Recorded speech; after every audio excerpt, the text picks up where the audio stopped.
China y su crisis inmobiliaria. Este tema me parece súper importante, porque nos enseña muchísimo, nos lleva muchísimo en el camino de esa estabilización económica, de esa estabilización inmobiliaria que representa el interés, la confianza de los ciudadanos en ese territorio nacional. Una persona que compra una casa busca estabilidad en ese país. Entonces, si las casas están subiendo de precio, quiere decir que muchísimas personas están interesadas en hacer su vida, desarrollar su vida en ese país.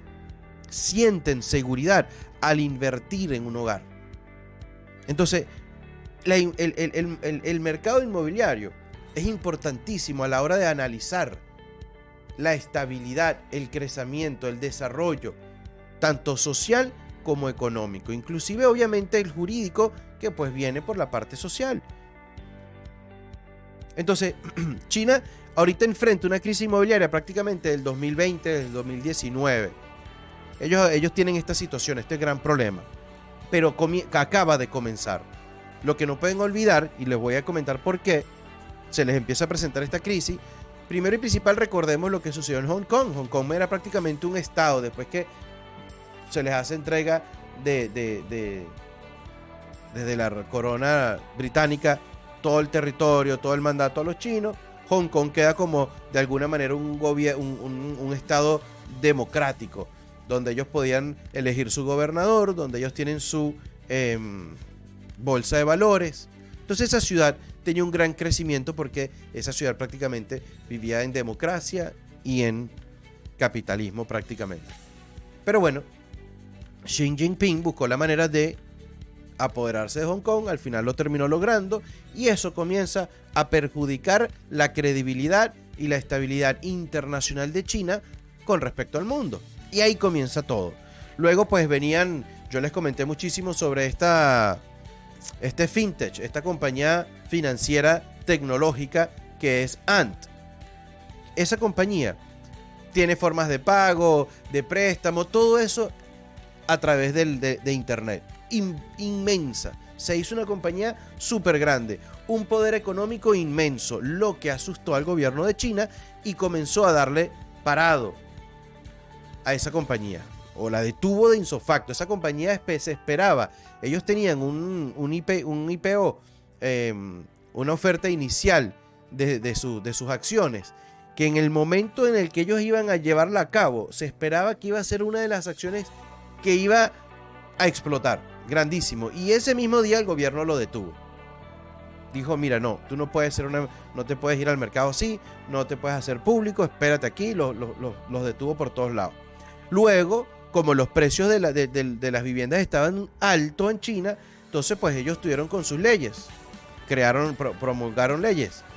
Y estas leyes buscaron que todos estos contratistas, todas estas compañías que estaban construyendo estas casas y que estaban vendiendo todas estas casas, las obligaron a saldar sus deudas y los obligaban a vender tenían que venderlo para poder saldar sus deudas. Les pidieron que bajaran o redujeran sus deudas y que si no tenían el efectivo, el dinero, pues tenían que vender esas propiedades de manera rápida.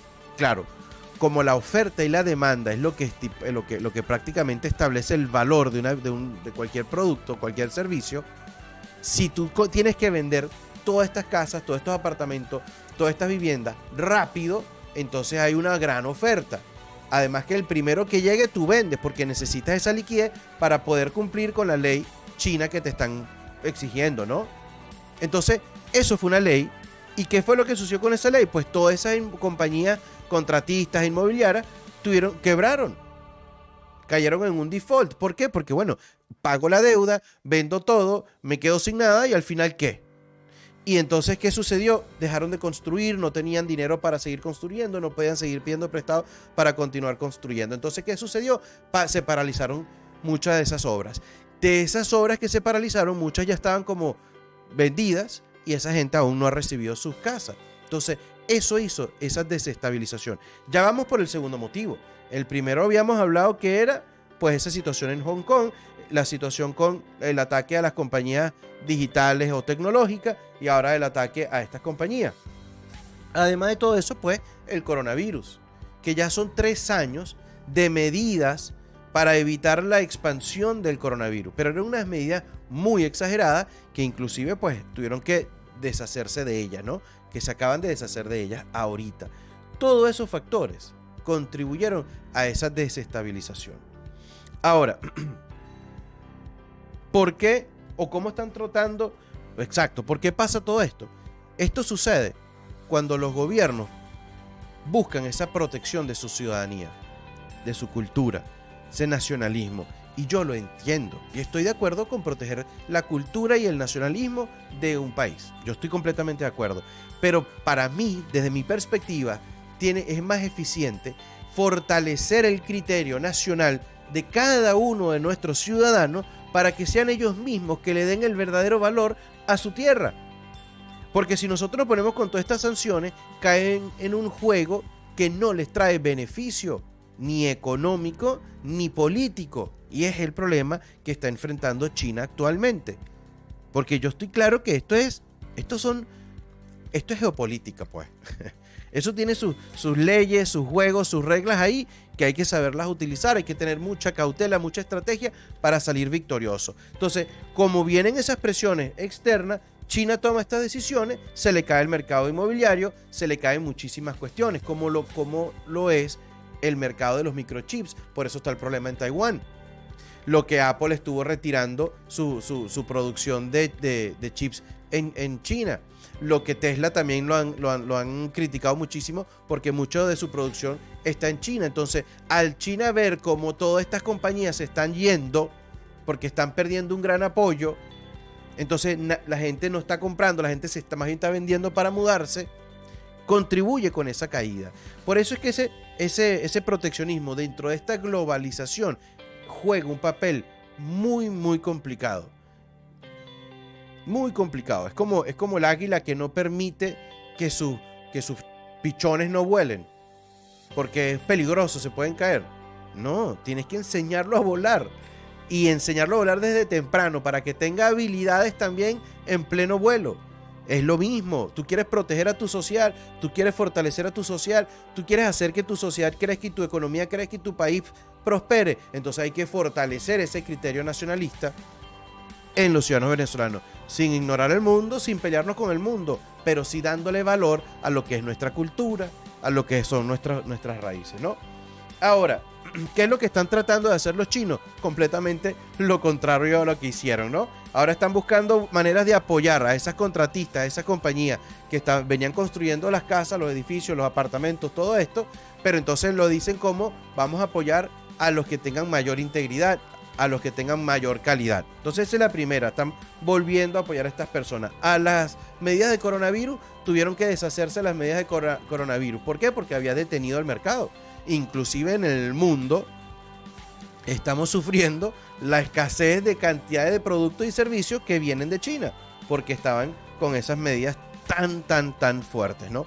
Además de eso, parecen también estar dejando el ataque hacia la industria tecnológica. Y eso es lo que le está dando otra vez ese nuevo respirar. ¿Ok? Ahora, como aprendizaje para Venezuela, lo importante de este tema que les traje hoy es ser consciente del contexto generalizado y cómo afecta el interés de los ciudadanos en su producción, en su seguridad, en su estabilidad dentro de una nación. Eso es importante, es dinámico, es muchísimo más dinámico de lo que nos imaginamos. Cómo son las consecuencias de las decisiones que estoy tomando. Y es una corriente, es un flujo, no es algo que tú puedes simplemente manipular fácil. Miren, cruzan a la izquierda, no.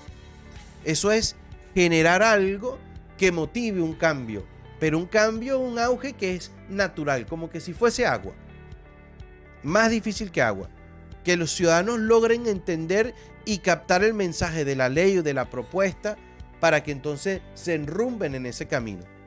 Es como hablamos del titular hoy de que Maduro le pide creatividad a los gobernadores y a los alcaldes. Ajá, ¿y qué van a hacer con creativos son?